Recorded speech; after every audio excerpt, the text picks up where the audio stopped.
3 rings for the elven kings under the sky, 7 for the dwarf lords in their halls of stone, 9 for mortal men doomed to die, 1 for the Dark Lord on his dark throne.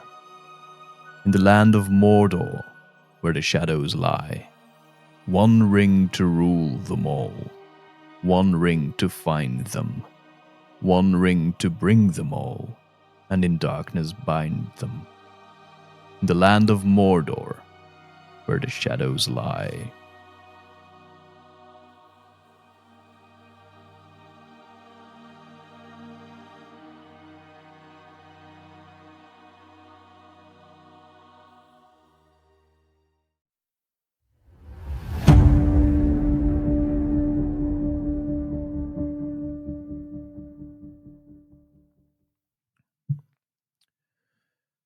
I'm gonna put my glasses on for this one. Hi, welcome back to Vindicast. Today I want to talk about something that shapes our hobby so deeply that most people don't even realize that it's happening. And that's not true. I think everybody realizes that it's happening because as soon as I say it, you'll be like, yep, that makes total sense. And it's something that I call the Tolkien Effect. Now, it's not about Tolkien the man, or about the grandfather of fantasy, or about him as a writer. Today I want to talk about the effect that he has on the particular style of fantasy that he had, or the effect that he has on the whole medium of games and tabletop role playing games more specifically, because that's what I do talk about. And the gravitational pull that he created with his fantasy. He actually created some sort of a default genre, not because it was the most popular, not because the most creative, but he really created the default genre. And it's the place where pretty much everyone starts unless you're told otherwise, especially when you go into tabletop role playing games. Like, oh, you're interested into TTRPGs? Why don't you play some Dungeons and Dragons? And because of that, not because of fantasy games, but because of that, sci fi, noir, cyberpunk, horror, and all those things, they kind of get into this weird underappreciated corner because, yeah, even though they offer completely different emotional experiences, fantasy is the default. And that immediately makes all those other genres even more niche. Although tabletop role playing games are already quite niche, if you go outside of the fantasy genre, you immediately limit yourself to a much smaller audience. So that's what I want to talk about. And if you've ever felt kind of boxed in by typical fantasy and you kind of want to do something else, you want to play something else, let me know in the comments. Is there anything that you're interested in?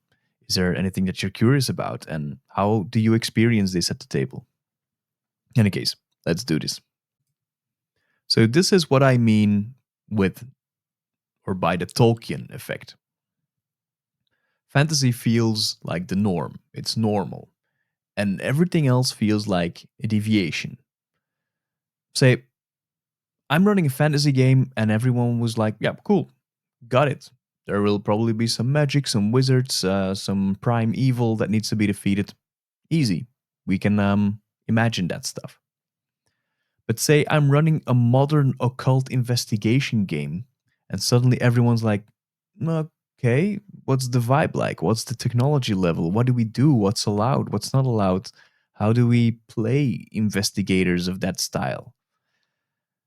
Fantasy gets more of an automatic buy in, and everything else needs an extra pitch. And I think that's the Tolkien effect. You spend so long orbiting a particular flavor of fantasy, a world where magic is old and evil is ancient and heroes band together and the creatures are familiar. There's orcs and goblins and all that, that we treat it as like the baseline for what an RPG or what fantasy should be like. And because it's become the default, it's invisible. We stop noticing the assumptions that are completely baked into it. Or maybe we don't. and we understand that there are assumptions, and we understand that they are really baked into it, and we just accept it, and we just enjoy it so much. If that's ever something that you have noticed at the table, that like, wow, this is just completely cliche, what kind of things have you noticed? So how does this effect actually show up at the table? Because you can really see the Tolkien effect when you run a non-fantasy game. In fantasy, the GM says there's a ruined tower ahead, and everybody knows what to do. In science fiction, you see a derelict orbital station. Okay, how do the landing mechanics work again? They will start asking questions. They hesitate. What is the correct move here? You're out of your comfort zone. Not because the players or the people aren't interested in it, because the shared language isn't really there. Fantasy gives you this instinct. You've seen it so many times. And non fantasy requires a little bit more orientation, and that's normal. That's perfectly okay. But it makes it a little bit more niche. You can see it in character creation as well, I guess. In fantasy, someone says, I'll be a dwarf fighter, and everybody already has a good concept of what a dwarf fighter will be like. But in a noir setting, if someone says, I want to be a private investigator, that seems to be a little bit too narrow. You still need to define the tone and the approach and the conflict and the era, the morality behind it. It becomes much more important. Fantasy already gives you some sort of a pre-built identity. Not necessarily, by the way. You can still mix and match all these genres together and make sure that backstories are more weaved into characters. But in any case, in fantasy, we already have a good baseline of assumptions. And look, it's not a complaint. I'm not complaining about any of this. I just think it's the reality of things. It's the way the people process the genre. But it does explain why non fantasy games often feel like they're swimming upstream. I created a Kickstarter, well, or I launched a Kickstarter last year called Overlife, which was a tech noir cyberpunky game. And it was a game that was released this summer. And yeah, it didn't really get a lot of traction. It got funded and everything, great. But when I compare it to what I'm making today, I'm making Depths now, which is a combination of classical D&D like role playing combined with some other games that I really like. And because it's fantasy, it immediately gets a ton of attention, or way more attention than Overlife ever did. So, yeah, it does explain why non-fantasy games often feel like they're swimming upstream. So, let's get into why other genres feel harder. Even though mechanically they can be much simpler, you don't need to think of how many spell slots you have, or how to cast magic, and what this corruption does to you and all that stuff. It's often way simpler. Reason one, yeah, they require context. In fantasy, a goblin appears, and you know what this goblin is. You have a great concept of what a goblin is. You probably will just have to attack it, kill it, and get it over with. Not always. Again, not always. But in science fiction, a drone appears. And now you may want to know who made this. How advanced is it? What is it powered by? What do the players, or what does the world think about drones at this point? What year are we? Are we in the 90s? Then drones may be a very rare sight. Are we in the 2000s? Well, a bit less. The current day, drones are an everyday sight. So non fantasy triggers their realism reflex. And the second reason would be that people really fear tone failure, because it's easy to run a bad, pulpy fantasy. Nobody cares. Or less. People care less. But if your noir or modern realistic setting isn't realistic, gritty, and noir enough, well, or if your cyberpunk isn't oppressive enough, if your horror has too much slapstick in it, then yeah, maybe players will start to feel a little bit more self conscious, like they're doing it wrong. Fantasy is way more forgiving, and other genres probably not. So if you mess up some medieval lore, well, who cares? Well, some people will care, definitely, but mess up 1920s New York, and some people will start to notice because maybe someone has better background in history, or maybe someone is from New York and has a better concept of what it's like. Again, not better or worse. If I, for example, run Masks of Nyarlathotep and it's in 1920s New York, I've been to New York maybe a few times, but I can perfectly imagine that some people who have never visited the States and you suddenly have to run a whole campaign in the States and you've only seen Brussels, well, it's going to be much more difficult to run. But say that you want to run a game in the Forgotten Realms, in a fantasy place where you have to jump into dungeons and fight some goblins, that's way more approachable. Again, not better or worse, just there's more pressure in games that emphasize realism, emphasize sci-fi and those things. So there are things that other genres can offer that fantasy can't, but there is this difficulty to get into it. But I think there's a part that people underestimate, that fantasy very often only provides like a single shade of an emotional palette. It's a good palette.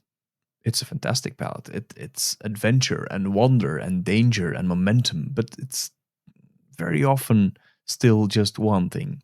Again, you can mix and match all genres together and make sure that you create some sort of a game that does more than just the fantasy tropes. But for the most part, if I go through Kickstarter, for example, and take a look at most of the um, tabletop role playing games that are mentioned there, well, a lot of it is fifth edition, but also a lot of it is just fantasy in general.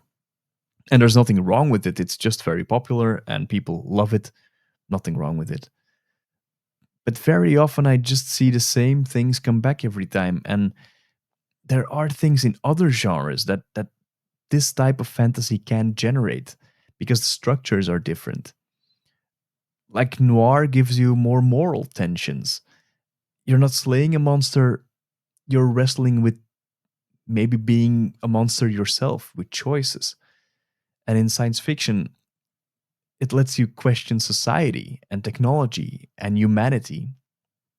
And horror gives you vulnerability and dread and not true heroics. A game of 5th edition D&D isn't really built for true horror because your progression is built for more heroic play, while Call of Cthulhu, on the other hand, keeps your characters very grounded and growth is very incremental, literally in percentages. So it's a completely different feel. Modern settings, they will feel more personal and immediate, and you also recognize it because it's very often in situations, streets, and institutions that you recognize. So these genres aren't better or anything. They just offer different emotional engines. And if you only ever play fantasy, I fear you may miss out on entire experiences that the hobby is capable of delivering. I don't know. What do you think? Is there a non fantasy genre you always wanted to try but never really did? Drop it in the comments. I love hearing people's secret genre cravings, so drop it in there. Let me know what you're playing. So, yeah, why does fantasy just keep winning? It's a thing called the easy button effect, probably. So, with all these rich options, why does fantasy remain the unquestioned king? Because it's the easy button. It's the lowest friction genre. It's easy to explain, it's easy to improvise, it's easy to get wrong without consequences. For the most part, again, I know that there are purists out there, there's purists for everything, but it's easier for the most part, for most tables, to get wrong without consequences. It's also much easier for players at the table to visualize, to step into the shoes of a dwarf fighter, an elven ranger, or whatever. It's also easier for game masters to run without preparing the whole world around it. So, yeah, fantasy is like comfort food, and comfort food is awesome. It's reliable, it's predictable in the best way, it's socially safe as well, and it's just consistently fun. It's really fun. Like, there's nothing wrong with that. Again, but it does mean that fantasy gets credit for things other genres do just as well, if not better. So we treat fantasy like the whole hobby very often. It's like, yeah, Dungeons and Dragons is a bit. If I explain people who are absolutely not associated with this hobby at all, and they ask me, yeah, what is your hobby about? I say, yeah, do you know Dungeons and Dragons? That's the first thing you tell people, because that's, oh yeah, I heard that one somewhere. So yeah, it's a bit the Kleenex of the hobby, and yeah, that's something that we've heard many times. So yeah, we treat fantasy like it's the whole hobby, and when it's actually just the most familiar doorway to the hobby. There are many more doorways you can walk through. So the Tolkien effect.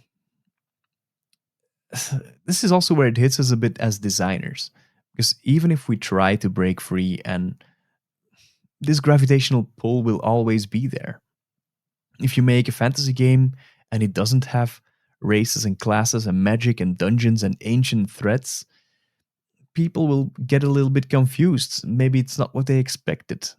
They will wonder what you're trying to do. And then again, you move into this niche. Like, how are you doing this? Explain what you're doing. Why is it different from the Tolkien baseline? If you make a non fantasy game, you have to work twice as hard to communicate tone, because there's no shared base template. You don't get free clarity from the genre. Fantasy has like built in scaffolding. Everything else still needs their architecture and needs to be explained in the rulebook as well. I think when I look at my Overlife rulebook, I think 90% of it is just explaining what Eden City is about, how you can play in Eden City, how you can get around Eden City, to just give this place a little bit of a feel.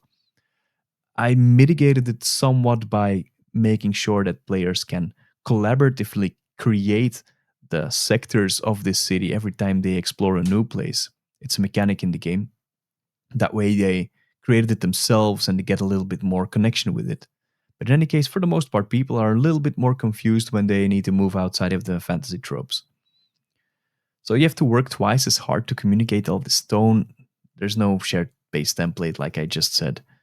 So it's also why non fantasy design, well, feels underappreciated. Not because it's niche, or, yeah, it's because it's not pre digested for the audience. We haven't seen tons of movies of it, maybe. We haven't played tons of games in such fantasy settings. So why does it matter? So why bring it all up? Why talk about the Tolkien effect at all? Because once you understand it, you see how much space the hobby actually has. You start to realize that fantasy isn't the only accessible genre. There can be way more ways to get into it. Non fantasy also isn't inherently harder. I would actually argue that running Overlife is, for the most part, easier than 5th edition Dungeons and Dragons. But you gotta get your players into this situation, into this world. And if you have players that have never heard of cyberpunk before, chances are they are well more versed in uh, in fantasy than in cyberpunk. But in any case, as designers, you can push past the template, and players can discover emotional tones they never knew they liked. You don't have to leave the fantasy behind. You don't have to just throw it all overboard. No, you just don't have to live there forever. Try a genre that scares you a little, maybe, or try something that feels unfamiliar. Push against this gravitational pull. Because when you do, you'll find stories, emotions, and playstyles that fantasy simply doesn't have the room to offer. And with that, we go to the outro, because that's it for today. If you've got any thoughts about this, if you disagree, if you agree, if you've run a genre that surprised you or one that fell flat, tell me in the comments. Let me know. I always love hearing how other tables experience this stuff because fantasy is amazing, but it's not the whole hobby. There's so much more out there. And the moment we all realize that maybe the hobby can become a lot bigger, not just for me as a indie developer, but for everyone. So yeah, thank you very much for listening. This was Vindicast. Make sure to like, to subscribe, and see you next time. Bye.